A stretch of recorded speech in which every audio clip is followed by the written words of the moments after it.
Hey everyone, Happy New Year.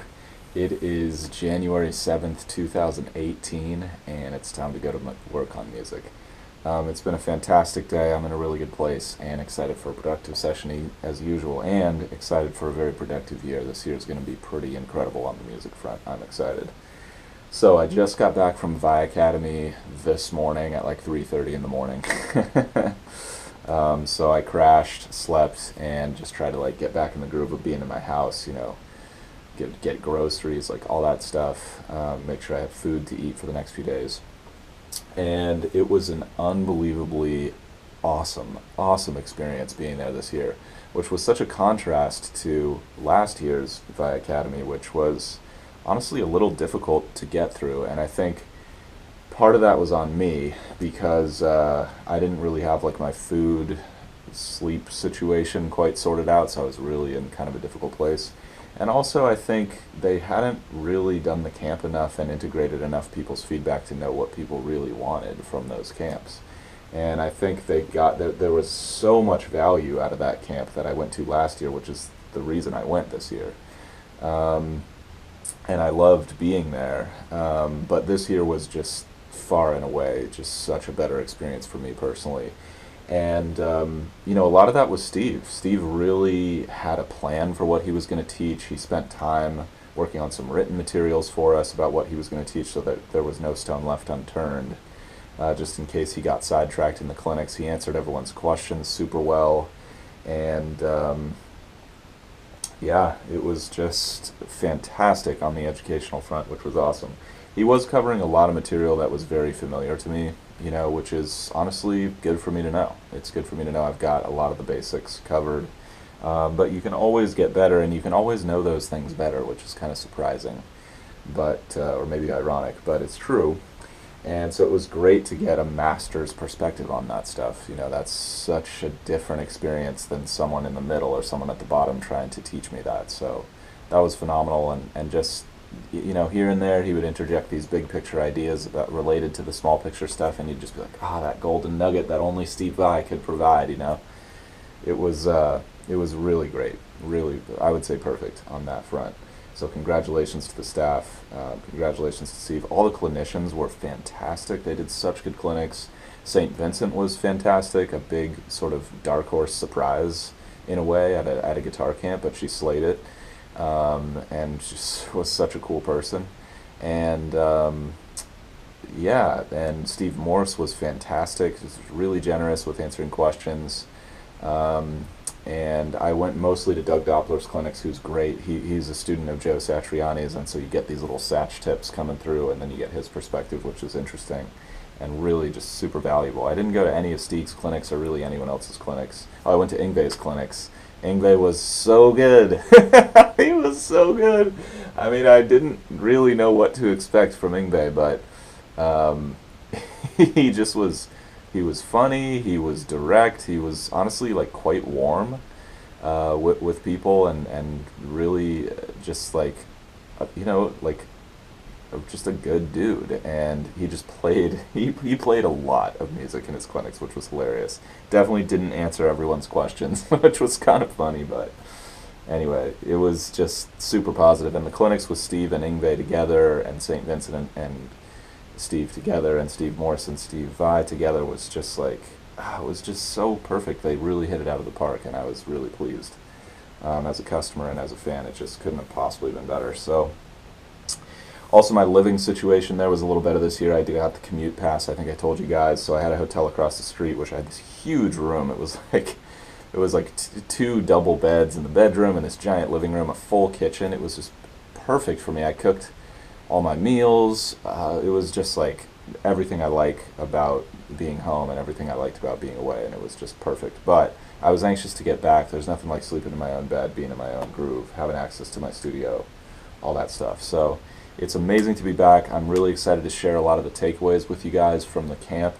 Um, like I said, I'm not going to go super deep into that now, but the main, big picture thing that Steve talked about, there's a couple main themes. The first is, do you need to know music theory to be a great player or realize your vision?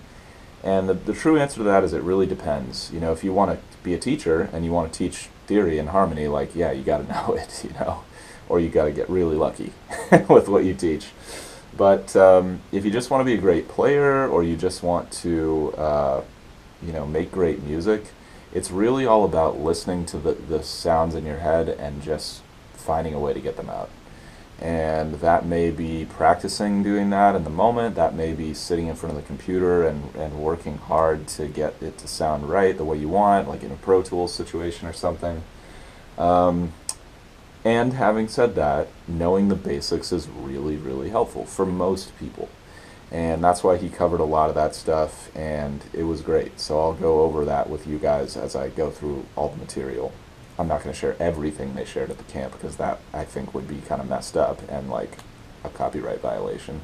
Well, maybe not that, but like I don't want to steal from their livelihood for our benefit, if that makes sense. But I think if I learn it and I share it in my own way, then that's more than fair. Um, that's of course what Steve is doing when he's there, right? So so that'll be good.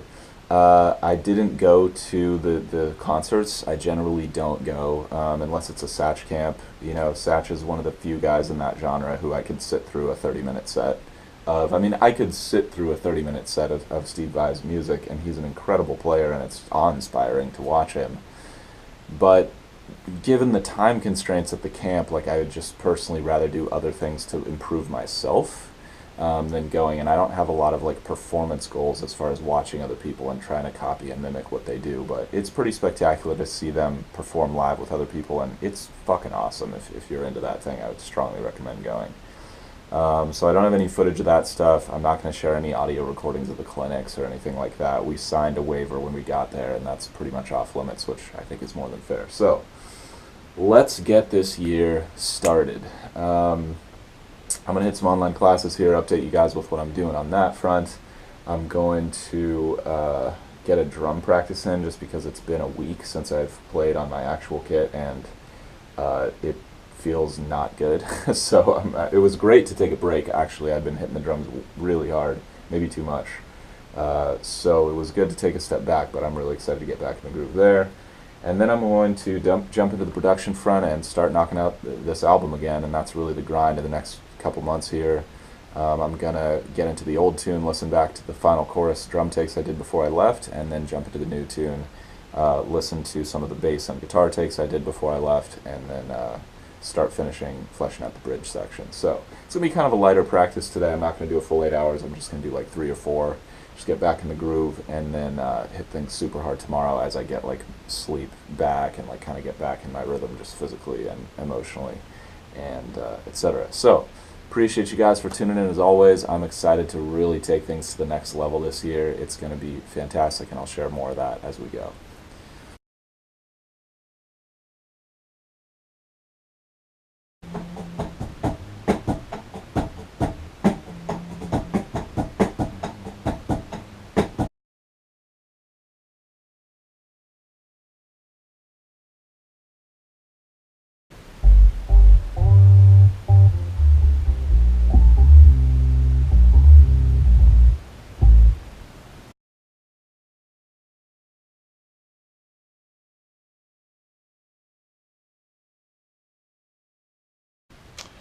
All right. Excellent session, getting back in the groove. It can be a little challenging sometimes if I've been away for a while to really get like deep back into the zone. So I took it pretty light today, but I was right back up against it by the end of the session, so that's good. It's just intense. It's intense working so much on this and so hard, and being away from it for a while, you can really start to see, like, I can start to see just how fatigued I was before I left. But it's good, that's one way to get better, is to really push those boundaries. So I think the main question for me right now is, like, do I have a good balance of working smart and hard? And I don't just want to be the person who just grinds it out 100% unnecessarily, if that makes sense. But there is a time and a place to just grind it out. So I want to be the person who's really intelligent about my work, and really measured, and I know when to give it the full beans intensity, and I know when to take a step back and reevaluate and do some planning and sketching to save myself time and energy in the Hall, big picture. So what I did is just jumped into the online class front. That was good. Just doing some review, getting back in the groove with that class, music business class.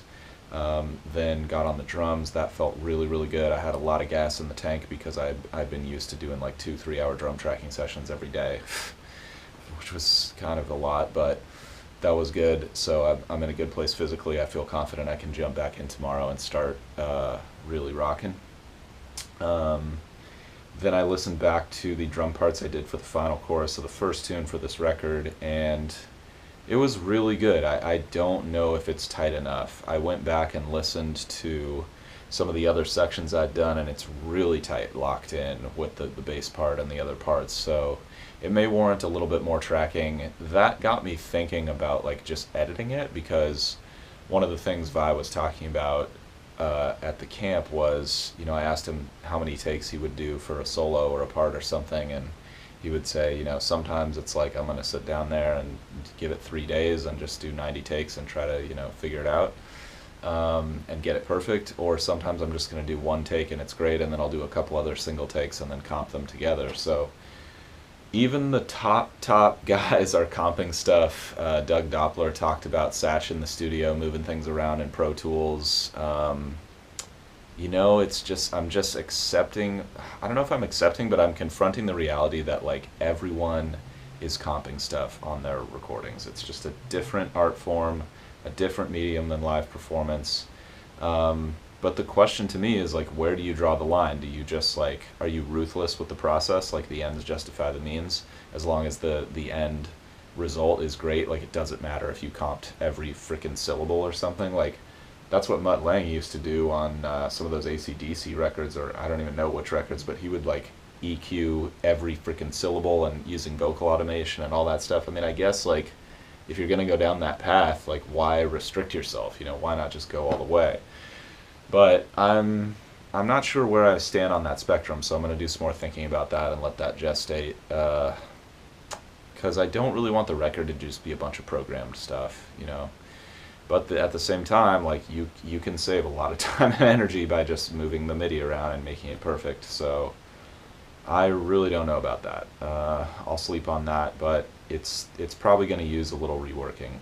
It probably can use a little reworking, is what I mean. Then I jumped into the new song and just was kind of seeing where I was with that. I'm in a pretty good place arrangement-wise as far as the full sketch goes. I'm now working on the bridge section, which has some interesting stuff going on in it right now. It's in a new key, so it's the third key in the song, and I don't know how I feel about that. It is a little abrupt, and it was a little shocking when I got into it, so I don't know if that's the right emotional thing I want in the tune, but I will keep going with that and see. And then I started just expanding it a little bit and thinking about like, what is the message of this section? Like, what part of the story is this telling? And that'll hopefully help inform me like what harmonic choices to make. So I sat down and started brainstorming kind of like where I am with this song and the storyline of it, and what the character is going through. And yeah, I think it's really, the song is sort of about this like desire to have it all, like no compromises, not wanting to limit oneself. And I think the character is like finally getting into the acceptance phase of that, like really allowing himself to just inhabit that space, that like maniacal desire for success and money and, you know, notoriety and recognition and like all those things that so many people lust after in our society, American society, for sure, but then also have this like really dark, like weird side and quality to them that's very empty and superficial. And so, you know, it's like we judge people who want that stuff, like, oh, they're so empty, but it's like some part of everyone kind of wants that in a weird way. Maybe not everyone, but so those are some of the themes I'm grappling with in the tune. So I think I'm just going to leave the session for today, sort of some loose ends not tied up, and then I'll come in tomorrow and I'll have a good idea of what needs work, even if I don't have a clear idea of like exactly what I need to do to get that work done, if that makes sense. But I think it's enough for me to hit it hard tomorrow and have a productive day. Just try to move myself forward as much as I can. So appreciate you guys for tuning in as always. Hope you guys are out there grinding towards your goals, enjoying the process. It's good to say that after a week off. That's what I'm out here doing, and I will see you guys tomorrow for more. Can't wait.